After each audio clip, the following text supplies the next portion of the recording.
उधर से ले जाओ सर।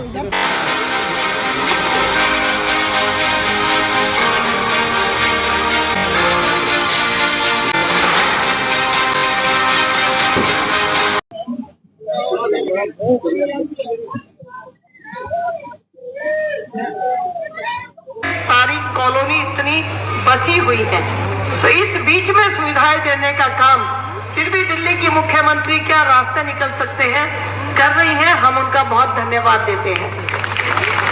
अभी अनेक योजनाएं मुख्यमंत्री जी बता रही थी जो इस क्षेत्र के लिए है, वो खुद ही बताएंगी। हमने पवन जी को फोन किया, पवन जी कहाँ हो, उन्होंने बताया अभी बिंदापुर में था। 20-25 मिनट उन्हें लगे, मैं और प्रवेश जी यहीं खड़े रहे। हमने खड़े खड़े इस पूरे पार्क की योजना बना डाली। उधर से ले जाओ सर। मैंने तेरी शान पे सदके कोई धन है क्या, तेरी धूल से बढ़ के, तेरी धूप से रोशन, तेरी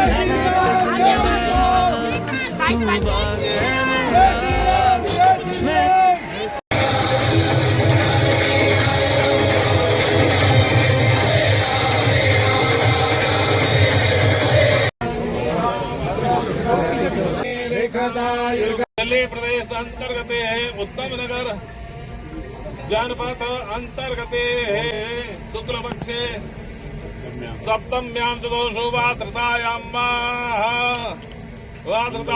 गोत्रस्याः श्री गणेशाय नमः। ऐसे पूरा पश्चिम इधर, हाँ ऐसे बंद करेगा, हाँ भाई साहब लो भाई जाओ, हाँ ये बीच में डलना है ना, आप ऐसे रख दो उसको, ये लगा देंगे। लो जी, आज अटल पार्क का शिलान्यास हुआ है, उद्घाटन हुआ है, ओपनिंग हुई है। कल अटल कैंटीन का उद्घाटन हुआ था, ओपनिंग हुई थी। आज यहाँ पर उत्तम नगर में विपिन गार्डन में पार्क खुल गया। यहाँ पर जितनी भी जनता है बड़ी खुश नजर आ रही है। जहाँ माता बहनों से जरा बात करते हैं। माता जी नमस्कार, बड़े खुश नजर आ रहे हो आप सब। कुछ खास बताओ, खुशी। इतना अच्छा विपिन गार्डन होने जा रहा है, इसीलिए सब खुश हैं। कहाँ रहते हैं? यही विपिन गार्डन में ही रहते हैं। बताइए कुछ। मेरा नाम शीला थपला है और मैं सोशल मीडिया में भी एक्टिव हूँ, और यहाँ पर बहुत अच्छा लग रहा है कि हम लोग यहाँ पर अटल पार्क बनने जा रहा है। हम यहाँ पर इतनी सोसाइटी इतनी अच्छी बन रही है हमारी कि हम तहे दिल से हम मुख्यमंत्री जी का बहुत बहुत धन्यवाद करते हैं कि हमारी इतनी अच्छी सोसाइटी, इतनी अच्छी हम लोकतंत्र और इतने अच्छे भारत देश में रह करके हम अपना यहाँ पर से नाम और प्रसिद्धि और पहचान बना सके, और इसलिए हम तहे दिल से आपका धन्यवाद करते हैं। कहाँ रहते हैं आप? हम भी विपिन गार्डन में ही रहते हैं यहीं पे, और ये पार्क बनने जा रहा है इसलिए हम आप बहुत खुश हैं, और मतलब कि सबके लिए बहुत ही अच्छा हो रहा है कि हर बुजुर्ग, एक बूढ़ा, मतलब कोई भी यहाँ पे पार्क में आ सकता है। अब बहनें जो जड़ से जुड़ी हैं, आज बड़े ही हर्षोल्लास इनको मना जा रहा है।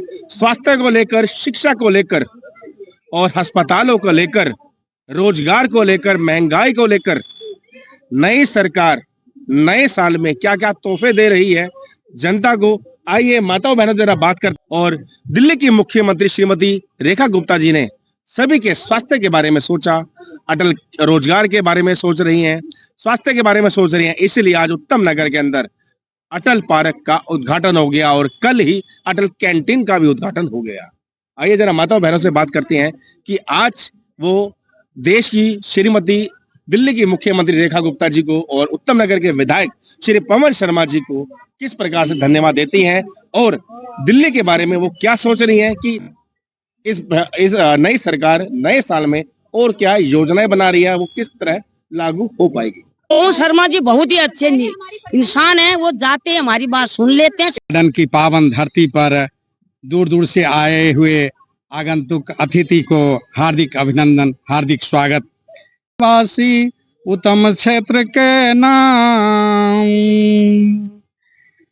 सबसे सुंदर अटल पार्क बनतई, सबसे सुंदर अटल पार्क बनतई, उत्तम नगर के नाम हमर मोदी जी, हर हर मोदी जी, घर घर मोदी जी, हमर मोदी जी, सब हक मोदी जी।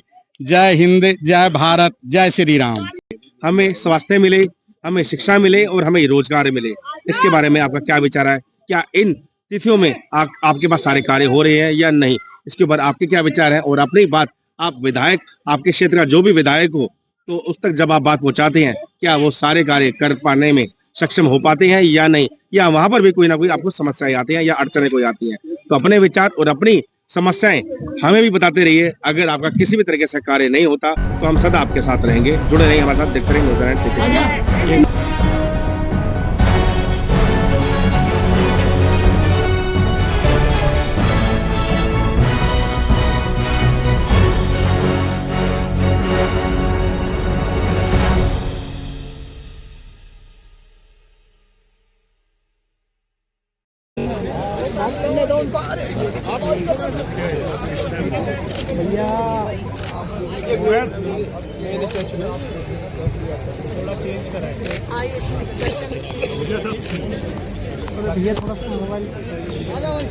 दादा फोन नीचे, अरे उधर से ले जाओ सर, उधर। शांति वनस्पतयः शांति विश्वे देवाः शांति ब्रह्म शांति सर्वगुण शांति शांति।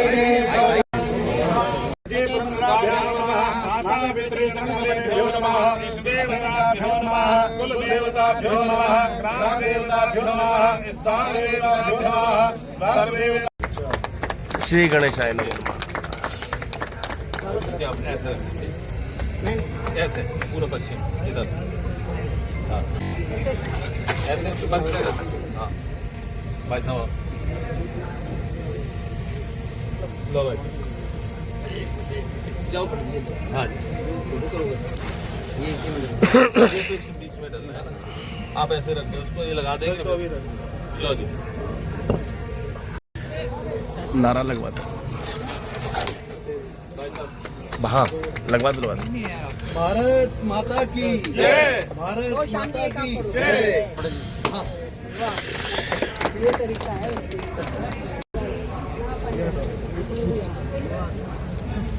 अरे हाथ से घुमा के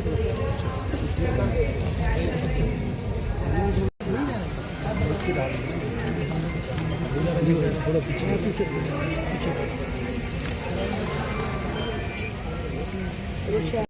हमारे बीच में हरिनगर विधानसभा क्षेत्र के विधायक श्री श्याम शर्मा जी, जोरदार तालियों से उनका अभिनंदन करें।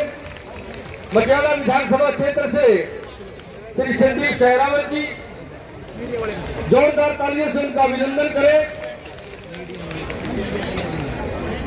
भारत माता की वंदे वंदे, भारतीय जनता पार्टी, भारतीय जनता पार्टी। अभी मुख्यमंत्री आदरणीय बहन रेखा गुप्ता जी हमारे बीच में आई है। इस सारे क्षेत्र में जब चुनाव,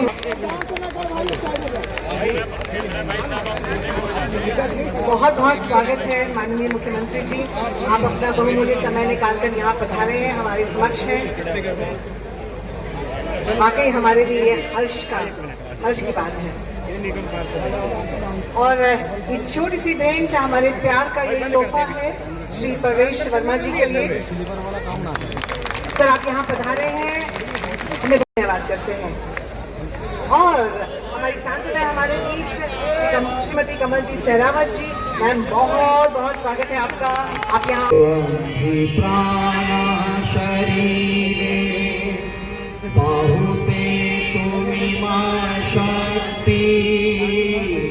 हृदय तुम्हें मां भक्ति, तुम्हारी प्रतिमा गढ़ी मंदिरे मंदिरे, वंदे मातरम।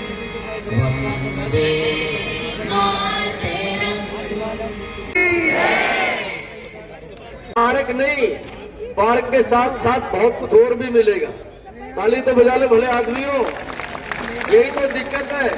मुझे बहन जी कह रही थी जब मैं बुक्का दे रहा था तो उन्होंने कहा कि अरे पवन जी तू तो ऐसा कैसा रह गया, उसके चेहरे की तरफ मुंह तो कर ले जहाँ फोटो खींच रही है। हम तो सारे ऐसे ही हैं, लेकिन हमारे मन की अंतर कहने की जो भावनाएं हैं, उन भावनाओं में एक आशा और विश्वास छुपा हुआ है। आपने 20 साल एक व्यक्ति को झेला, 10 साल फिर एक व्यक्ति को झेला आपने, लेकिन झेलते ही गए। परंतु जैसे ही 8 तारीख को परिणाम की घोषणा हुई, भारतीय जनता पार्टी की दिल्ली में सरकार हुई, 9 तारीख से हमने इस यात्रा को प्रारंभ किया। लेकिन जब कोई सुनता नहीं था तो कोई सुनाता भी नहीं था। लेकिन जब काम की गति बढ़नी शुरू हुई, मेरे पास में रोज 1000 से ज्यादा फोन आते थे और हर जगह से इतनी पीड़ा की आवाज मेरी माता मेरी बहनों की निकलती थी, मेरे बुजुर्गों की निकलती थी। घर के अंदर जिसके लैट्रिन का पानी आ जाए उस घर की दुर्दशा कैसी होती है। जिस रास्ते से आप चल रहे हो उन रास्तों के हालात ऐसे हो कि चल ना पाए, आदमी गिर जाए, वो कैसे जीवन व्यतीत करते होंगे। लेकिन 10 साल में किसी प्रकार का विचार नहीं हुआ, किसी प्रकार का मंथन नहीं हुआ। लेकिन एक बार मैं प्रवेश जी के साथ तो जाता ही रहता हूं। हमारे माननीय मंत्री हमेशा यही कहते हैं कि चिंता करने की जरूरत नहीं है। तो मैं माननीय मुख्यमंत्री जी ने स्वयं मुझे बुलाया। मुझे लगा कि मैं काम अच्छा करूं, शायद मुझे शाबाश देने के लिए बुलाया। लेकिन उन्होंने कहा भाई कोई तकलीफ है क्या? हमें तो समझा नहीं, दिक्कत है वहां। तो मैंने कहा बहन जी जो काम करता दिक्कत तो उसके सामने आती है, फिर दिक्कत कैसी आएगी? जो चाहिए तू वहां ले जाए मेरे से, लेकिन उत्तम नगर का विकास की योजना को रुकना नहीं। मैं इस मंच से एक भरोसा और विश्वास आपको दिला सकता हूं कि जिसके प्रकार की अंतःकरण में करुणा हमारे माननीय मुख्यमंत्री जी के मन में है, मैं आपको आज इस मंच से भरोसा दिला सकता हूं उत्तम नगर केवल नाम नहीं रहेगा, उत्तम नगर दिल्ली में विकास की योजना का एक प्रतीक बनेगा।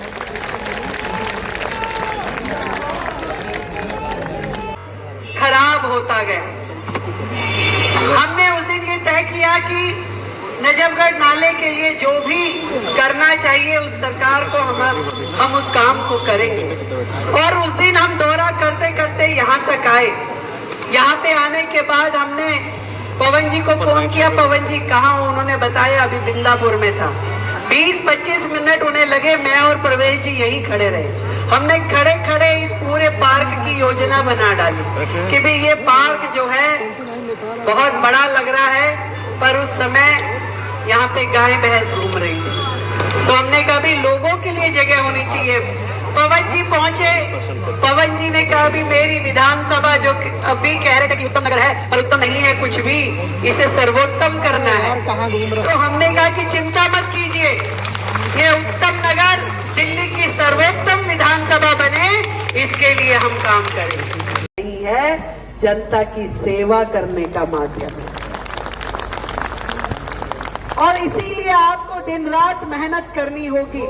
और आप देखते होंगे कभी कभी अखबारों में, कभी टीवी पे, कभी सोशल मीडिया की दुनिया में कि लगातार सरकार का हर एक विधायक, हमारे सभी मंत्री और मैं भी स्वयं लोगों के बीच में जाकर के लोगों के साथ मिलकर के दिल्ली के विकास कार्यों को गति देने का काम कर रहे हैं। हम लोग ये चाहते हैं कि दिल्ली अपना वो दर्द भूले, उस तकलीफ को कम करे जो वर्षों से थी। आधी दिल्ली में आज तक पीने के पानी की पाइपलाइन नहीं थी। लगातार हमारे मंत्री प्रवेश जी लगातार पूरी दिल्ली में पानी की व्यवस्थाएं सुचारू रूप से चले, पानी की पाइपलाइन डले नहीं, पानी मिले, नाले की सफाई हो, इन्हें सबको ठीक किया जाए, यमुना जी साफ हो, हम सब लोग उस पर काम करें। आपको मैं बताना चाहती हूँ कि पिछले 10 महीने में ये जितने नजफगढ़ जैसे नाले हैं उनमें से हमने लगभग 20,000 से ज्यादा 20,000 मीट्रिक टन से ज्यादा सिल्ट निकाली। कभी आज तक नहीं निकली इनमें से सिल्ट, और अब लगातार वो सिल्ट निकालने का काम सारे नालों से चल रहा है। बड़ी बड़ी मशीनें लगा करके उनमें से सिल्ट निकाली जा रही है। नहीं है, सारी कॉलोनी इतनी बसी हुई है, तो इस बीच में सुविधाएं देने का काम फिर भी दिल्ली की मुख्यमंत्री क्या रास्ते निकल सकते हैं कर रही हैं, हम उनका बहुत धन्यवाद देते हैं। अभी अनेक योजनाएं मुख्यमंत्री जी बता रही थी जो इस क्षेत्र के लिए है, वो खुद ही बताएंगी। मैं सिर्फ इतना कहना चाहती हूँ कि उत्तम नगर वास्तव में आंख का अंधा नाम नैन सुख, ये काम उत्तम नगर के साथ हो रहा था। और जब मेरी शादी हुई तो मेरे पति मुझे हमेशा हंसते थे कि उस उत्तम नगर में कुछ भी उत्तम नहीं है, चारों तरफ कहीं आने जाने का रास्ता नहीं है। तो आज मुख्यमंत्री जी आने जाने का रास्ता भी देंगी, जो रास्ते हैं उनको कैसे शानदार बनाएंगी वो भी योजना बताएंगी। तो उत्तम नगर में आज उनका आना हम सब के लिए बहुत सौभाग्य की बात है। पर कोई भी कार्य योजना केवल इस बात से अटक जाती है क्योंकि हमारे पास में जमीनें खाली नहीं।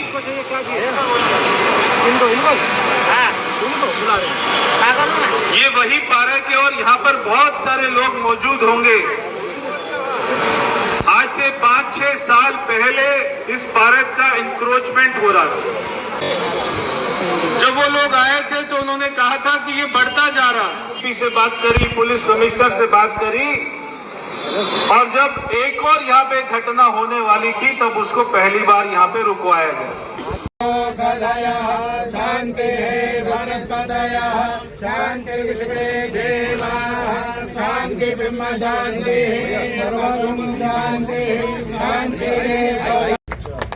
श्री गणेशाय नमः। अपने ऐसे पूरा पश्चिम इधर, हाँ ऐसे बंद करेगा। हाँ भाई साहब लो भाई जाओ। हाँ ये इसी में बीच में डलना है ना, आप ऐसे रख दे उसको, ये लगा देंगे।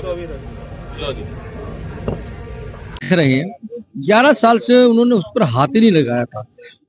इसके कारण से आप देखेंगे नालों की सफाई हो रही है। अगर पुनर्जीवित करने वाले जो नाले हैं उनको दोबारा बढ़ने का जो टेंडर हो रहे हैं, और जगह जगह कूड़े के जो ढेर दिखाई देते थे, जो कहते थे मैं ढेरों को बहुत समाप्त कर दूंगा, उन्होंने कितने ऊंचे ऊंचे ढेर लगा दिए थे, उनको समाप्त करके दिल्ली को साफ सुथरी दिल्ली और अच्छे रास्ता युक्त दिल्ली और पीने के पानी जनमत को मिले जाए, और उसके साथ साथ में अच्छे पार्कों में बैठकर वो अपने जीवन को ऐसा सुख में अनुभव करें, इस ओर हम बढ़ रहे हैं। नेताजी, नया साल, नई सरकार और नई योजना। अब नया साल आना है, अटल कैंटीन का भी ओपनिंग हो चुकी है, अब अटल पार्क का भी। अब नए जनता को नए साल में आप क्या तोहफा और देना चाह रहे हैं? नहीं, मुझे देखिए इस समय सबसे बड़ी दिक्कत जो है ना लोगों के सामने है, अच्छे साफ सुथरा पीने के पानी की। उनको ऐसे रास्ते चाहिए जिस पर उनको सुविधाजनक, उनको पानी के निकास के साथ सीवर और सीवर के साथ में नालियां और नाले चाहिए। उनकी उस दिशा में हम बढ़ रहे हैं। एजुकेशन में भी अगर आप अनुभव करेंगे, जहां जहां हमें लगता है कि स्कूलों में बच्चे ज्यादा हैं और शिक्षा के लिए जो ना जो रूम चाहिए उसकी ओर हम बढ़ रहे हैं।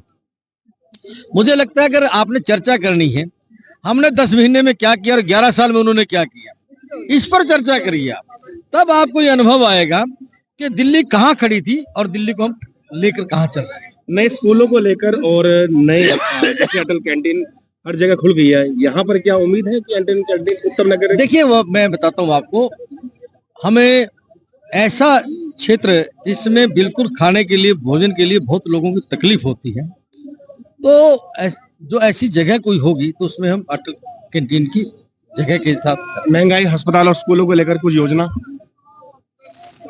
मुझे लगता है कि माननीय मुख्यमंत्री जी ने जिन बातों का उल्लेख किया है हमारे पास जैसे जैसे जगह निकलती जाएगी वैसे वैसे इन चीजों को हम सुविधा के अनुसार आगे बढ़ाते ज्यादा समय ना लेते हुए अगर हम आपसे कहें कि 4 महीने में दिल्ली की मुख्यमंत्री श्रीमती रेखा गुप्ता जी ने कहा कि ये 4 नहीं हम 6 महीने देते हैं, क्या सच में क्या 6 महीने में ये अटल पार्क बन जाएगा? मुझे दूसरा कहना है आपको, आप एक बार जो ना अगर आपके पास में 11 महीने पहले की अगर कोई रील हो आपको वो देख लीजिए और आज की रील देख लीजिए, फिर बताइए मुझे 6 महीने में होगा कि नहीं होगा। तो आने वाले 3 सालों में सर आपने क्या सोचा है? पोल्यूशन जो दिल्ली में इतना बढ़ रहा है उस पे हम कैसे काम कर रहे हैं? क्योंकि रोड्स तो ठीक है आप कह रहे हो बन रही हैं, हम नालों को भी साफ करके पानी को स्वच्छ कर रहे हैं और हम गार्डन को भी बना रहे हैं, लेकिन गार्डन्स के अलावा कोई और प्लान है जो चल रहा है? नहीं देखिए, इसमें मैं बताता हूँ आपको, समय अनुसार जिस प्रकार की लोगों की जरूरतें रहती है ना उस प्रकार के नए नए आविष्कार होते रहते हैं। आप अगर मान लिया पिछले सालों पर जाएं तो आपके उस महीने में उस तरह से आप जो ना सांस लेने में आपको बहुत ज्यादा दिक्कत हो रही है, इस प्रकार का आपको स्वयं आपने अनुभव किया होगा। लेकिन मेरा ये कहना है कि जो आप कह रहे हैं तो उसी प्रकार से उन्होंने जो कहा, शायद मुझे लगता है कि आपने सुना नहीं, कि देश के यशस्वी प्रधानमंत्री आदरणीय नरेंद्र मोदी जी ने कहा कि एक पेड़ माँ के नाम, ठीक है ना जी। तो दूसरा हमारी माननीय मुख्यमंत्री जी ने कहा कि सफेदे नहीं, वो पेड़ चाहिए जो सांस लेने में सुविधाजनक लोगों को राहत पहुंचाए। हम हरे भरे दिल्ली को करें। बिल्कुल। और यमुना नदी के लिए आपके क्या प्लान है? यमुना की सफाई लगातार चल रही है और कब तक उम्मीद? देखिए क्या होता है जी कि उम्मीद पर जिंदा इंसान की बात नहीं मैं कर रहा, लेकिन किसी भी चीज के लिए जब हम करते हैं तो समय लगता है और आप भरोसा रखिए बहुत कम समय में आपको निर्मल जल जो है ना यमुना में दिखाई दे। नेता जी एक बात कहना चाहेंगे, आयुष्मान की बात आप करते हैं, जब आयुष्मान में अगर देखा जाए हम हर किसी भी अस्पताल में जाएं पहले ओपीडी का खर्चा 350 रुपए लिया जाता था, आज के समय में ओपीडी का 700 रुपए लिया जा रहा है। इसके बारे में आम जनता बुजुर्ग सब जानना चाहते हैं आखिर आयुष्मान में फायदा हो रहा है तो कहाँ हो रहा है? मुझे लगता है कि एक समय में जब हम लोग किसी कार्यक्रम के निमित्त आते हैं तो आप लंबी बात करते हैं, हम लोग बैठेंगे बातचीत करेंगे। जुड़ रहे हमारे साथ, देखते रहे न्यूज ऑनलाइन। ये थे हमारे उत्तम नगर के विधायक श्री पवन शर्मा जी। नेक्स्ट हम बात जरूर करवाना चाहेंगे आपको, जैसे कि उत्तम नगर के विधायक पवन शर्मा जी ने यहाँ पे कहा अटल पार्क का उद्घाटन हुआ, अटल कैंटीन का उद्घाटन हुआ, और भी नई योजनाएं आने वाली हैं। अपने विचार हमें देते रहिए, जुड़े रहे हमारे साथ, देखते रहे न्यूजीलैंड। जैके शर्मा आपको हम दिखाते हैं कि यशस्वी श्री प्रधानमंत्री जी के नेतृत्व में श्रीमती दिल्ली की रेखा गुप्ता, श्री मुख्यमंत्री रेखा गुप्ता जी ने और विधायक श्री पवन शर्मा जी ने क्या कौन सी योजनाएं बताई और आपके इसके अंदर क्या विचार और कितने आप समाज इसके बारे में आप क्या कहना चाहेंगे, इसके बारे में जुड़े रहे हमारे साथ, देखते रहे न्यूज हेडलाइन से के शर्मा, और जुड़े रहे हमारे साथ। आपको दिखाते हैं किस तरह एक पेड़ माँ के नाम उत्तम नगर के विधायक श्री पवन शर्मा जी ने कहा, पर बशर्ते जब रेखा गुप्ता जी ने कहा कि 6 महीने में ये आपको अटल पार्क तैयार हो जाएगा। क्या शुरुआत हुई है इससे हम तो बहुत खुश हैं। वॉक करने के लिए आते थे, सुबह मिट्टी होती थी, पर अब जो ये बहुत अच्छे से बन जाएगा तो हमें तो बहुत खुशी है और बहुत धन्यवाद है सरकार का। स्वास्थ्य से बढ़कर कोई कुछ चीज नहीं होता, चाहे वो अस्पताल हो चाहे वो पार्क को लेकर हो, लेकिन कुछ समय पहले ही पार्क में डीडीए पार्क में एक शुल्क लगाया गया था। क्या अटल पार्क में कोई शुल्क तो नहीं? इसके बारे में क्या कहते हैं? नहीं, शुल्क वगैरह तो नहीं लगाना चाहिए। उत्तम नगर के हर निवासी के लिए गर्व की बात है। आज उत्तम नगर की जनता का बहुत ही सुनहरा दिन है, जो कि किसी ने सोचा भी नहीं होगा कि आज के दिन हमें इतना बड़ा सौभाग्य के मतलब पार्क दिया है हमारी मुख्यमंत्री जी ने और हमारे उत्तम नगर के लोकप्रिय विधायक पवन शर्मा जी ने और हमारी माननीय सांसद कमलजीत जी और हमारे मंत्री प्रवेश सिंह वर्मा जी ने इस क्षेत्र को विपन गार्डन का जो पार्क था आज इसको इतना बड़ा सौभाग्य दिया है कि 60 एकड़ में बनने जा रहा है। अटल बिहारी वाजपेयी के नाम से इस पार्क का नामकरण किया गया है। सारी जनता बहुत खुश है और आने वाले टाइम में उत्तम नगर को उत्तम बनाएंगे माननीय पवन शर्मा जी। अटल टनल के नाम से भी नाम हो चुका है, अटल कैंटीन के नाम से भी और अटल पार्क के नाम से भी। अटल जी का नाम यशस्वी है, बच्चों में कुछ ना कुछ सीख प्राप्त कर देता है, उनका नाम भी काफी है। क्या आपको लगता है कि जैसे दिल्ली की मुख्यमंत्री ने कहा कि 6 महीने में, 4 महीने बोला कि मैं 6 महीने का समय देती हूँ, क्या पार्क अगर कल या परसों हम आए क्या काम होता हुआ नजर आएगा? और क्या सचमुच 6 महीने में ये पार्क बिल्कुल तैयार हो जाएगा? देखिए कार्य बहुत प्रगति से चल रहा है अभी 1-1.5 महीना हो गया, आप देखिए सारी बाउंड्रियां हो चुकी हैं और ये पार्क ना जितनी स्पीड से बन रहा है, शायद कोई उत्तम नगर में क्या दिल्ली में किसी विधानसभा में इतना स्पीड गति से कोई काम चल रहा हो। पवन जी का एक ही सपना है कि इस पार्क को उत्तम नगर का हो तो उत्तम बनाना ही है, दिल्ली में नंबर 1 लाना है और इस पार्क में जितनी भी सुविधाएं हो सकती हैं पब्लिक के लिए वो मिलेंगी। बहुत बड़ा तोहफा है हमारे लिए और हमारा जितना भी भारतीय जनता पार्टी का कार्यकर्ता है आज गदगद है, बहुत खुश है। एक तो हमारे पार्टी के सबसे वरिष्ठ नेता जिन्होंने इस पार्टी का मतलब नींव सभा रखी, उनके नाम से इस पार्क का नाम रखा गया है। तो उत्तम नगर की सारी जितनी भी जनता है और जितने भी कार्यकर्ता है बहुत खुश है। सभी को नव वर्ष की बहुत बहुत शुभकामनाएं और इन्हीं के साथ मैं अगली कड़ी में मेरे भाई युवराज जी हैं, ये कुछ आपसे बात। नमस्कार सर। सर हम आयुष्मान की बात करें, जब हमारी बीजेपी पार्टी जीत कर आई थी तो आयुष्मान की बात चल रही थी, आयुष्मान का डंका गली गली मोहल्ले में बज रहा है। क्या सच में जो विपक्ष है या पब्लिक है या जनता है जो 70 साल के बुजुर्ग है तो उन्हें कहीं ना कहीं परेशानी आ रही है, इसके बारे में क्या कहते हैं? आयुष्मान कार्ड की जो समस्या है वो देखिए अभी हमारी सरकार ने इसको लागू किया है 70 वर्ष से ऊपर के जो भी बुजुर्ग हैं उनके लिए। तो जो पिछले लगभग 11-12 सालों से केजरीवाल जी यहाँ पे थे उन्होंने वो लागू नहीं होने दी थी।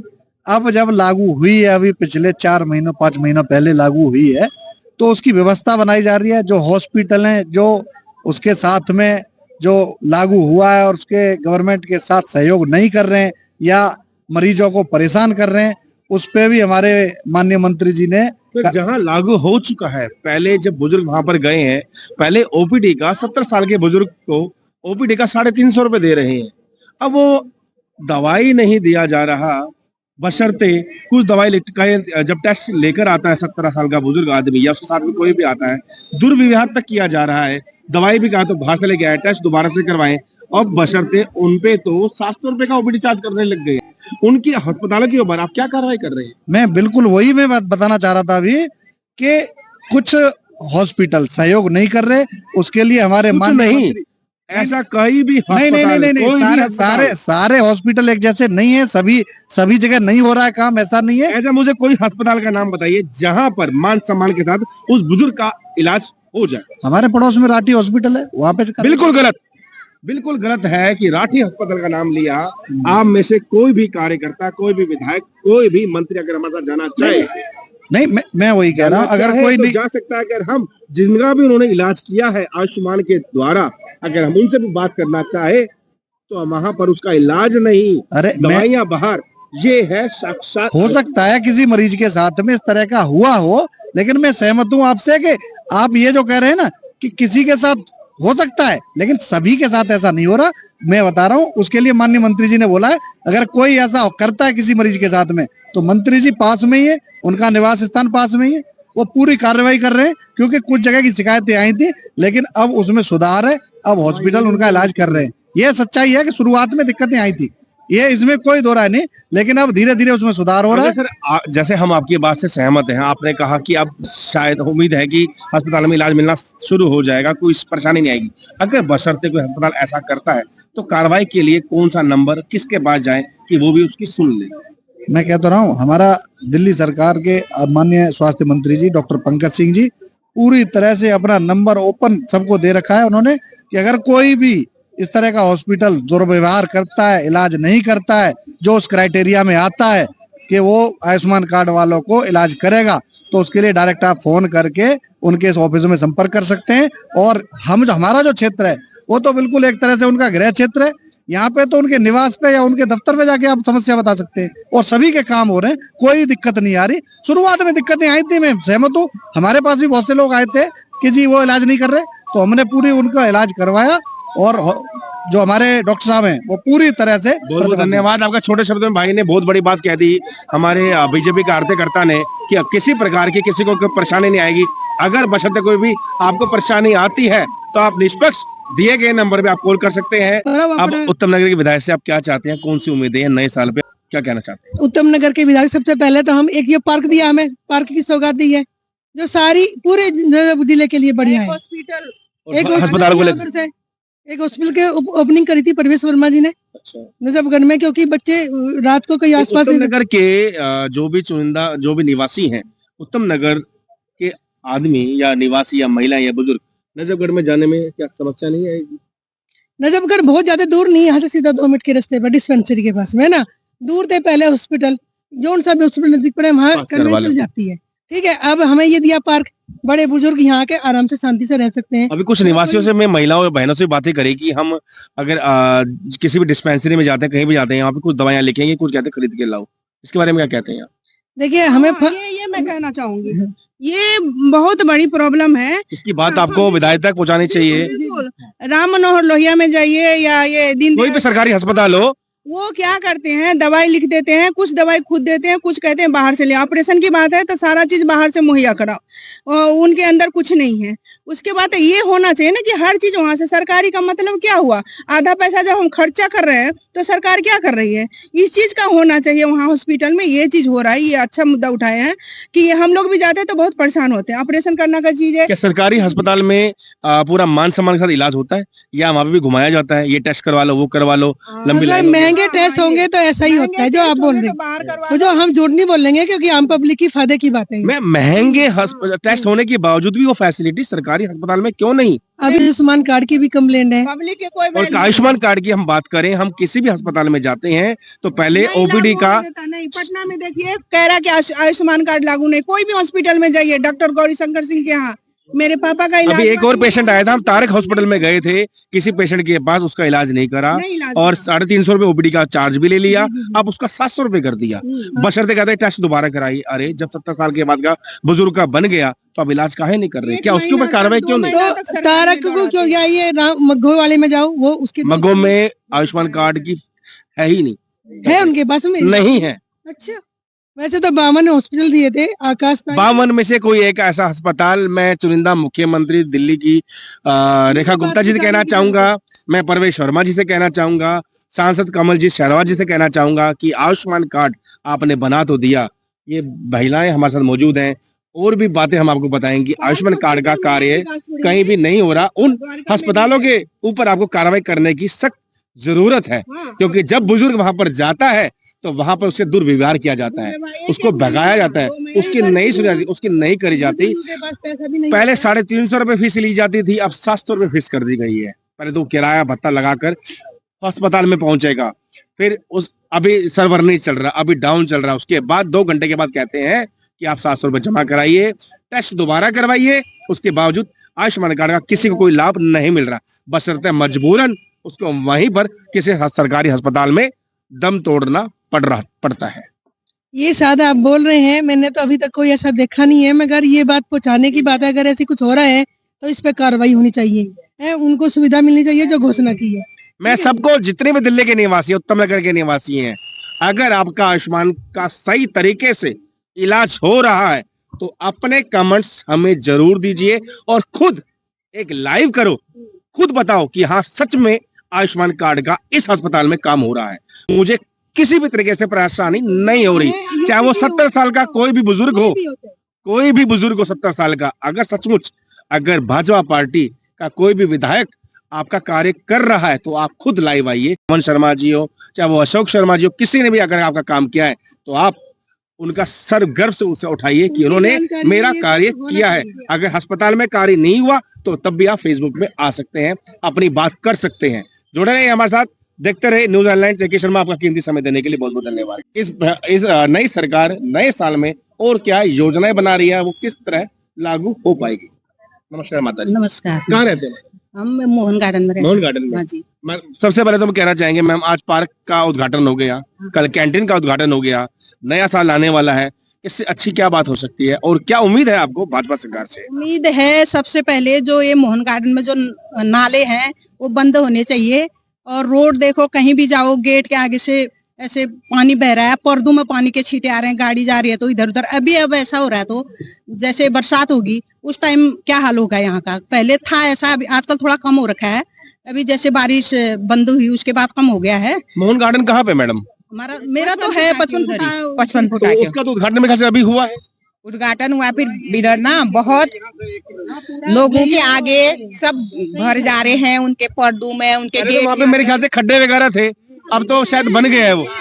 बन गए अब तो, पर अभी ढलान अच्छी तरह से पूरी नहीं हुई है, नहीं हुई है तो ढलान। आपने जो भी परेशानी आपको आ रही है मोहन गार्डन में, शिकायतें आपने विधायक या निगम पार्षद तक तो पहुंचाने की कोशिश करी होगी। जी बिल्कुल की है, और मैं धन्यवाद करना चाहूंगी माननीय रेखा शर्मा जी का, जिन्होंने कि नए साल से पहले ही हमें एक स्वास्थ्य का अद्भुत तोहफा दिया है। कहते हैं ना, पहला सुख निरोगी काया, बाद में बाद है, तो पहला सुख हम स्वस्थ रहेंगे तभी हम आगे जो भी हमारी योजनाएं आ रही हैं कारगर होने वाली हैं। मैडम एक बात कह रही, पहला सुख निरोगी काया, अब हम स्वास्थ्य को लेकर ही बात करते हैं।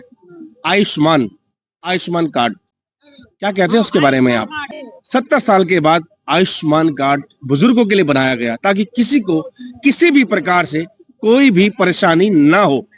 क्या सचमुच आयुष्मान कार्ड कार्य कर रहा है? क्योंकि इन माता बहनों के घर में कोई ना कोई बुजुर्ग तो होगा, क्योंकि सबसे ज्यादा कार्य माता बहनों को ही करना पड़ता है, क्योंकि पुरुष ने तो कार्य करना है, वो काम पे भी जाएगा, कार्य भी करेगा, तब 2 वक्त की भरपेट रोटी का काम भी उसी को ही करना है। माता जी मैं सिर्फ ये कहना चाहता हूँ, अब स्वास्थ्य को लेकर पार्क का तो उद्घाटन हो गया, ओपनिंग हो गई है, अब उसी स्वास्थ्य को लेकर हम आयुष्मान कार्ड की बात करते हैं। क्या सचमुच आयुष्मान कार्ड आका काम कर रहा है या नहीं?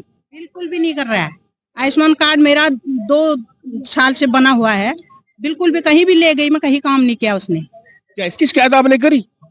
शिकायत कहाँ करते, नहीं की हमने शिकायत। विधायक जी जिंदाबाद।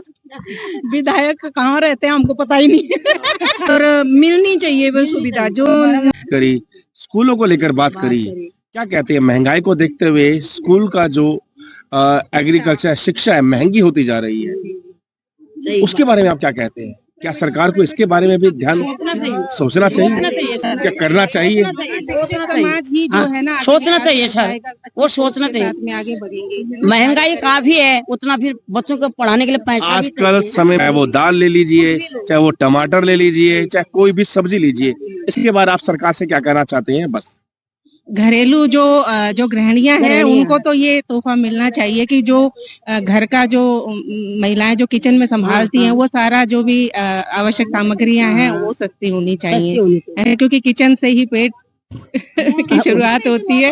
लाइफ नहीं है, एक मशीन है। लोग इतने बिजी हो जाते हैं ना, बीबी बच्चे को टाइम ही नहीं दे पाते हैं, क्योंकि उनकी बहुत सारी उनके साथ जुड़े लोन चुकाना है, घर चलाना है, माँ बाप को भेजना है, गांव भेजना है पैसे, तो वो घर भी अटेंड नहीं कर पाते हैं, क्योंकि उनको जॉब जाना है, उनको लोन चुकाना है। लेकिन अगर जॉब ना जाए तो सैलरी काट लेंगे मालिक। बिल्कुल सही बात कही हमारी बहन ने। अगर मैं बहन आपसे बात करूं कि सैलरी को लेकर या प्राइवेट नौकरियों को लेकर, प्राइवेट आदमी आजकल मुश्किल ही है कि अपना घर बना पाता है। उसको बच्चों को पढ़ाना भी है, अस्पताल भी लेकर जाना है, बच्चों को भी पढ़ाना है और घर भी चलाना है, और घर में कोई आया गया शादी ब्याह उसके लिए सेविंग भी रखनी है। क्या सचमुच प्राइवेट आदमी क्या सर्व कर पा रहा है घर के अंदर? बिल्कुल नहीं। लाइफ उनकी मशीन हो गई, जिंदगी जिनकी 100 साल की हो 50 साल हो गई है। अगर वो अस्पताल लेकर जाए, सरकारी अस्पताल में लेके जाए, क्या उसको सरकारी अस्पताल में इलाज मिल रहा है? हाँ, सरकारी अस्पताल में इलाज मिल सकता है, क्योंकि एक प्राइवेट जॉब वाले इतने मतलब प्राइवेट जो है हॉस्पिटल उनकी पे कर नहीं सकते हैं, जितनी उनकी डॉक्टरों की फीस है वो नहीं मैनेज हो सकता है। इसके लिए मजबूरी में भी उन्हें सरकारी अस्पताल जाना ही पड़ता है। ये प्राइवेट अस्पताल ही क्यों, प्राइवेट स्कूल ही क्यों, सरकारी को अच्छा क्यों नहीं बनाया जाता? गुजारिश है वो तो भैया 100 बातों की एक बात, सरकारी स्कूल ही अच्छे क्यों नहीं है, सरकारी अस्पताल ही अच्छे क्यों नहीं है? मैं प्राइवेट इंश्योरेंस क्यों करवाऊं, मैं प्राइवेट पॉलिसी हेल्थ की क्यों करवाऊं, मुझे प्राइवेट अस्पताल में क्यों जाऊं? तो सरकार सरकारी अस्पताल के बारे में ना सोचते हुए सरकारी हमें अच्छा जिंदगी और अच्छा परवरिश और अच्छा मेंटेनेंस दे सकता है। इसके लिए जनता को सोच समझ के वोट देना चाहिए। 100 बातों जो है ना, आम जनता की जो भी जरूरत है, चाहे वो शिक्षा से संबंधित है, चाहे वो स्वास्थ्य से संबंधित, चिकित्सा से संबंधित है, उनके ऊपर सरकार ये जो बेसिक चीजें हैं उन पर।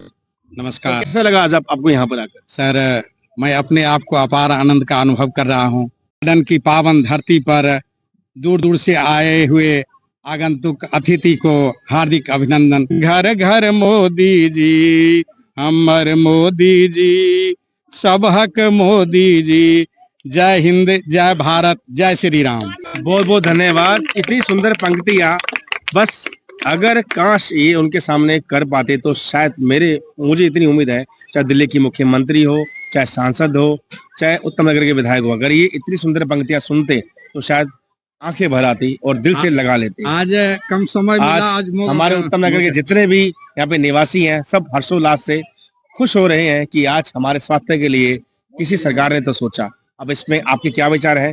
अपने विचार हमें देते रहिए, जुड़े रहे हमारे साथ, देखते रहे न्यूज एलाइन। जैकी शर्मा, आपका जो आपने किया सर, आपके लिए आपका बहुत बहुत आपका कीमती समय। मुझे पूरा विश्वास है जो कि जब तक बीजेपी सरकार रहेगी पूरे दिल्ली की विकास होगी, पूरे भारत का विकास होगा, पूरे बच्चा का विकास होगा, सर्वांगीण विकास होगा। जय हिंद, जय भारत। या वहां पर भी कोई ना कोई आपको समस्याएं आती हैं या अड़चने कोई आती हैं, तो अपने विचार और अपनी समस्याएं हमें भी बताते रहिए। अगर आपका किसी भी तरीके से कार्य नहीं होता तो हम सदा आपके साथ रहेंगे। जुड़े रहिए हमारे साथ, देखते रहिए न्यूज एलाइन।